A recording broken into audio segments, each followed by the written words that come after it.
Well, first of all, welcome to Palm Springs Police Department.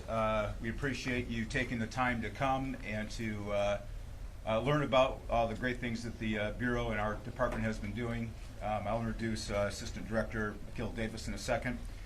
I did want to take a few seconds to recognize the many people who have given us an outpouring of support. From the Governor's Office, we have over here Don O'Keefe and Director of OES. Thank you so much for taking the time to fly down today. We have Congressman Dr. Raul Ruiz here also. We appreciate you coming, Dr. Ruiz, and your support. You've been on the phone with me for 2 days, and I sincerely appreciate that. In addition to that, we have Supervisor Manuel Perez, who is coming, and also, as you can see, all of our council members are here. This is Grace Garner, Councilwoman Grace Garner, Jeffrey Bernstein, and I saw David Reddy. Oh, there he is. David Reddy, Mayor Pro Tem Soto, and then City Manager Scott Stiles and Paul Alvarado, the Fire Chief. I want to turn this over. The most important piece of this is the great work that our partners from the FBI have been doing with our detectives, and I'm just so grateful, Akil, for your partnership. We work shoulder to shoulder on this, and I really appreciate all you've done. So, time is yours as much as you'd like. Thanks a lot, Chief.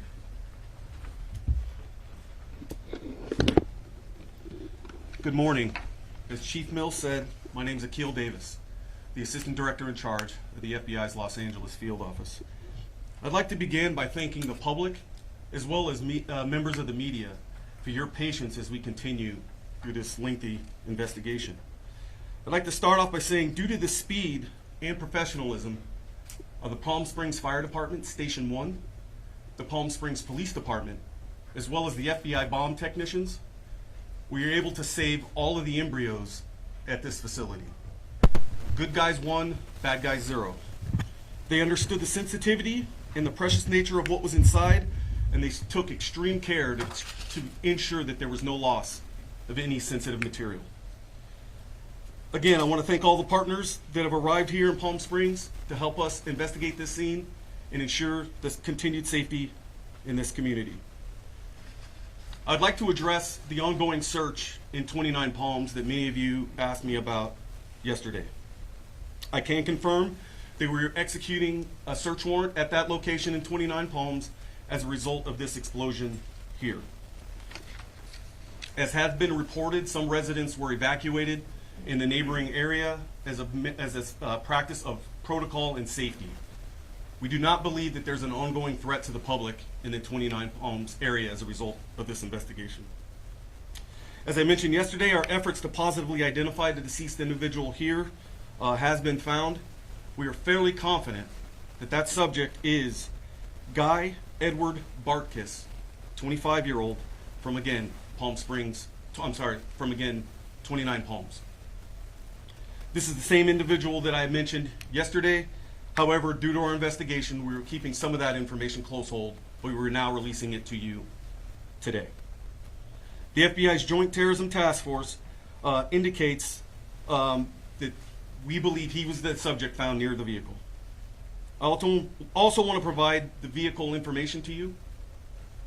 He was driving a 2010 silver Ford Fusion sedan with license plate number 8, H as in Henry, W as in William, S as in Sam, 848.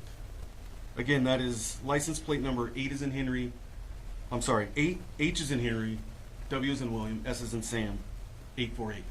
That's critical because we need the public's help in identifying gaps in our investigation. We know where Mr. Bartkiss was at about 6 a.m.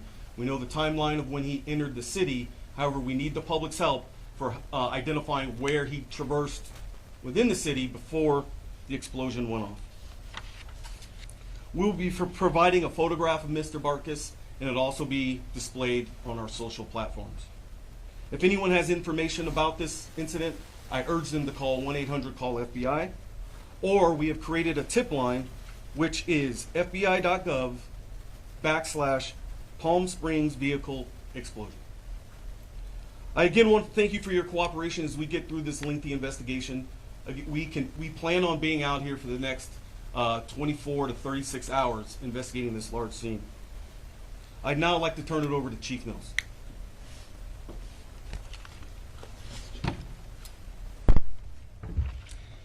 it goes without saying, at the end of this, we'll have opportunity for people to ask questions. Yesterday, a man intent on harming others in our city failed. Palm Springs survived, and we are stronger and more resilient as a result. Our determination to continue life as we know it here in Palm Springs continues unabated, and you'll see this city dynamically grow as a result of this. We've already begun to open the streets surrounding the blast site.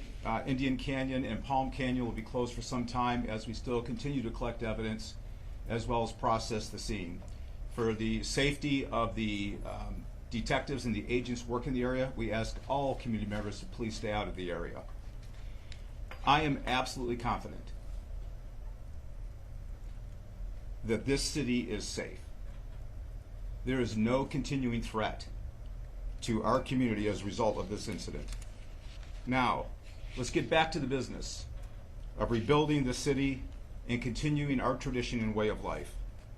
This is a city of people celebrating life, and it's a beacon and a safe haven for all. And we really focus on inclusivity and a community that is welcoming to all people. This is where you want to be. Palm Springs is the place. And I think you're going to see that over the upcoming months. Lastly, I really want to recognize the IVF community. This has been one of those heartbreaking things for many community members who are going through the process of trying to build families. And we want you to know that this city is in your court, because those embryos that are there right now are going to be the future leaders of this community. And so we support you, we see you, and we want to be in your camp. And so please, as we continue to move forward, this is an opportunity for us to show the IVF community just how much we support them and we can do. I'm asking all people in Palm Springs, people who live here, people who treasure this as a home, get on social media and show how wonderful this city is. Take a photo of the best place that you would like to show the world what's going on and post it, because that's how special this community is. I'd like to turn over to Fire Chief Paul Alvarado.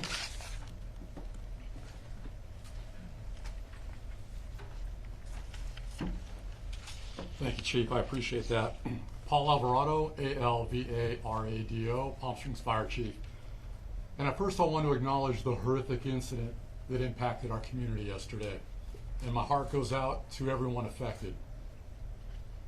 And I want to assure the community the effective and quick response that our firefighters took yesterday to make sure that we protected life and property. Our first arriving fire engine, Fire Station 1, arrived in less than a minute to begin extinguishing fire on the impacted building. Despite the building suffering structural collapse, this was nothing short of heroic, and I'm so proud of our firefighters. We'll continue to work and support with our law enforcement partners to make sure that the community gets rebuilt, our community is safe, and we continue to move forward. Thank you for your time. I'd like to invite Mayor Pro Tem Naomi Soto up to the mic. Thank you.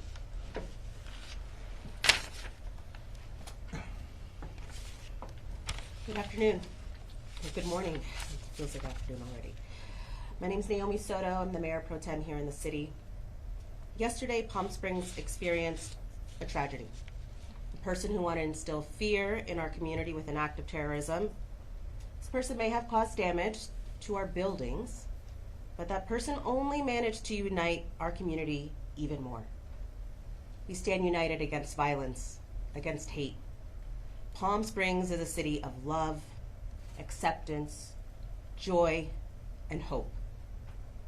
I want to assure this community they are in good hands with Police Chief Andy Mills and Fire Chief Paul Alvarado and the brave men and women who responded immediately to the scene of the explosion. And to our partners at the FBI, who are doing everything they can do to find those responsible, we are in deep gratitude to you all. We also appreciate all our state and local partners who have reached out to offer support and resources, including especially Governor Gavin Newsom, Senator Alex Padilla, Senator Adam Schiff, Congressman Ken Calvert, Congressman Raul Ruiz, thank you for being here, State Senator Ochoa Bo, and Assemblyman Greg Wallace, and all of their staff who have reached out to us multiple times. Thank you to our city council members, our city staff, City Manager Scott Stiles, all of your effort means so much during this time of tragedy. And to our community members, I want to assure you that we are doing everything we can to help those injured and find those responsible. You are not alone, and we are here with you. To our business community and visitors, as Police Chief Mills mentioned, this is an isolated incident. Palm Springs is safe, and we are open for business. And let's bring the joy and fun of Palm Springs immediately back. Our City Manager, Scott Stiles, will now share more about the actions and alerts that you can anticipate from the city. Thank you.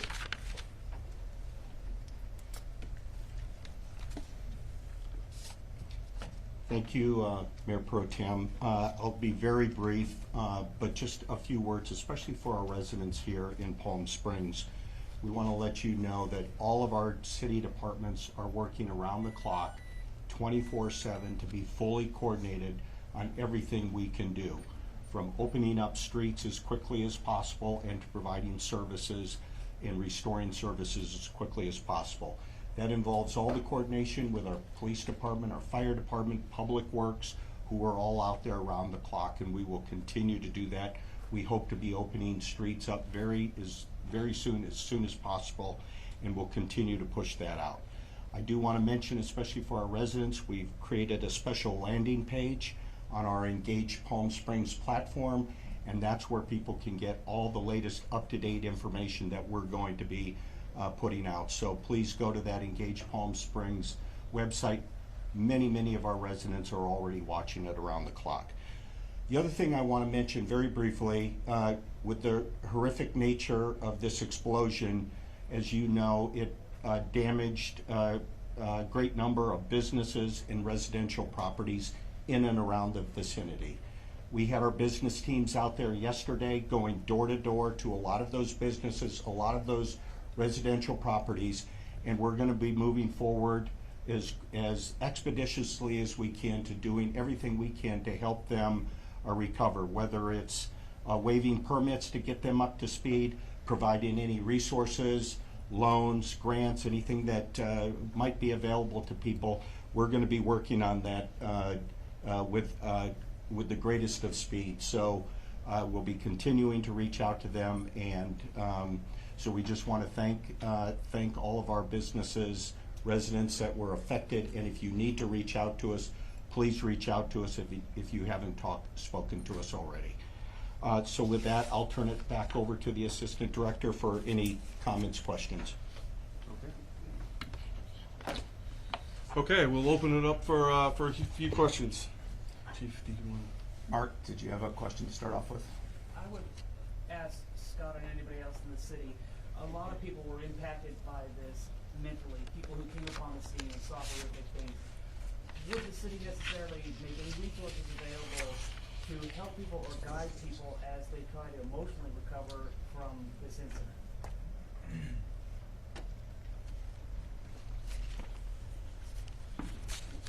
Thank you, Mark. We've had some conversation about that. We know, especially even among our city staff that were on scene and may have witnessed stuff and seen stuff. We want to make sure that resources are available to them as well as other staff, and we will be working with our nonprofit partners, other people that provide services, and I would say more to come on that. We know this is a traumatic incident. We want to provide any and every resource that's available to people. Chief Mills, I have a question for you. Is there anything you can tell us about the suspect in the state of mind? There was something posted about his online ramblings. Was he in fact conceived by IDS, and did he have something against it because of his conception that way? Yeah, I want to be very careful how we respond, so I'd like to keep it under one roof, and I'll have Assistant Director Davis respond to that. Thanks, Chief. So, yes, the subject had nihilistic ideations, and this was a targeted attack against the IDF facility. Make no mistake, we are treating this, as I said yesterday, as an intentional act of terrorism. Assistant Director? So- Is the audio recording on the Pro Mortalist website, is that confirmed to be the suspect? I'm not going to answer that at the time. Okay. Investigation's ongoing. Assistant Director, are you aware of a possible manifesto that part of the investigation and I am. possible planned attack for next week? We are looking through that. We are tracking a possible manifesto out there, and it's part of our ongoing investigation. And was this We believe he was attempting to live stream it, and yes, that is also part of our investigation. Was successful? Sir? And that was from NBC Palm Springs. Yesterday afternoon, we were contacted by an individual who was at the corner of Chiva and Palm Canyon at the time of the explosion. He was stopping at the red light there. He got out of his car to see if there were any victims. He didn't find any, but he did find evidence, which he took home with him. That evidence he showed me appears to be part of an explosive device, perhaps an accelerant or an exciter or something of a bomb. I told him to contact you folks. I'm wondering, have you heard from him? Did you get that device that you showed me? And secondly, how concerned are you that that device could in fact be part of this investigation? So I'm not going to comment on who's providing evidence or who's providing tips. You guys can all understand that. We're receiving tips, hundreds of tips a day, and we're following up on all of them. As you guys can imagine, how large this scene is, there's evidence strewn all about in a 360-degree perimeter in several hundred feet in every direction. So we are collecting evidence all over from a whole host of sources. If I can just comment. Do you have, Yep, go ahead, sir. For those community members who have found pieces of what they believe is evidence, they really need to get a hold of us. You can call the local number or the FBI. This is unacceptable, and let's be really direct with that. If that person, if you could recontact them for us, and let them know they need to turn it in. I believe he's been in contact with you, and looking online this morning, the device is described as one that's commonly used as explosives. So, Okay, well- any further comment on that at all? I mean, make no mistake, sir. This absolutely were explosives used in this incident. A large bomb went off in the city of Palm Springs yesterday. And this certainly could have been part of that evidence. Could be. When you Yeah. talk about this 25-year-old, was he already known to law enforcement, or was this the first time that he's popped up on your radar? This is the first time he's popped up on our radar. Not to say that he hasn't had other contacts, but we are working with our locals to kind of vet that out. And do you have an update on those 4 people, on their injuries, or what's the status of them? Yeah, go ahead. All of the people who were injured in the blast have been released from the hospital and medical care. Thank you. Can you speak to the scene in 29 Palms? What, I think some residents reported hearing an explosion there, possibly was there a controlled explosion or anything there, and have the perimeters been lifted? Are people able to return to their homes? So it's an ongoing scene. I am aware of some of the noise that the residents were reporting on that. Some of that was due to us making entry into that residence and dealing with some of the material that we've come across there. But that's an active scene right now, and we're working through that. So I'm not going to comment further on the status of it. Assistant Director, Sir. Honesty Mr. Davis, Akquille here with KCAL News. Thank you for taking the time to be here in Palm Springs. To clarify, you said the person who died in this explosion is Mr. Barkis. Is Mr. Barkis who you believe made this bomb and detonated it? Yeah, so that's nuance there. So we are fairly confident that Mr. Barkis is our primary suspect, person of interest. We are working through some other technical means to positively identify the decedent here. But we believe at this moment, based on the evidence that we've gathered, that is Mr. Barkis as the decedent here. Has Barkis' mother and family cooperating with the police? I'm not going to, no comment there. Assistant Director, Sir. Honors Speaker, CBS News. This Ford Fusion, 3,000 pounds, essentially creates this 250-yard blast site. Talk about the device that was inside this vehicle. Rudimentary, sophisticated, walk us through it. And so there's a lot there that's still under investigation. What I can say is this is probably the largest bombing scene that we've had in Southern California. This does eclipse the bombing matter in Aliso Viejo. It's that big. And just for reference, to throw pieces of vehicle hundreds of feet in the air and then several blocks away, you can use your imagination to imagine how big that bomb device was. Was this individual able to buy the products online? Did he have to use a special license, military grade? Walk us through how he obtained the materials for the device. And so that information is still part of our investigation, and in order to protect the integrity of it, I'm not going to comment on the how and the why yet. This is Director Suarez, ABC 7 News. My question to you is, since you said the large amount of explosives that was used in that vehicle, could it be that the suspect was outside the vehicle, maybe didn't expect it to detonate as much as it did? Did he not have intentionally tried to kill himself? Yes, ma'am, that is a possibility, and our investigation will reveal. More questions? Sir. Timothy Parker, Spectrum News 1. You mentioned that you believe this person was anti-IVF. How do you know that? Based on our investigation, some of the posts that he's made online, some of the comments made in his manifesto that we're combing through right now, is kind of what led us to that nihilist belief. Breaking News Channel 3. We had a reporter on scene at the Twin and Palms area yesterday, and community members were telling her that there was an FBI presence there in the days leading up to that. Can you confirm that? I cannot. Okay, folks, that concludes this press conference. We're done, folks. Okay, guys, thanks a lot. Thank you very much for Appreciate coming it. here.